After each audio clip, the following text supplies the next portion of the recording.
Let's check out the Hyatt Place Cincinnati Airport located in Florence, Kentucky. This is a standard king bedroom.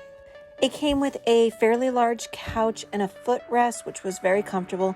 This desk area, though, was very tiny. I did appreciate that they had some extra outlets available. And the room has a fridge. There was no microwave, but it did have that sink area.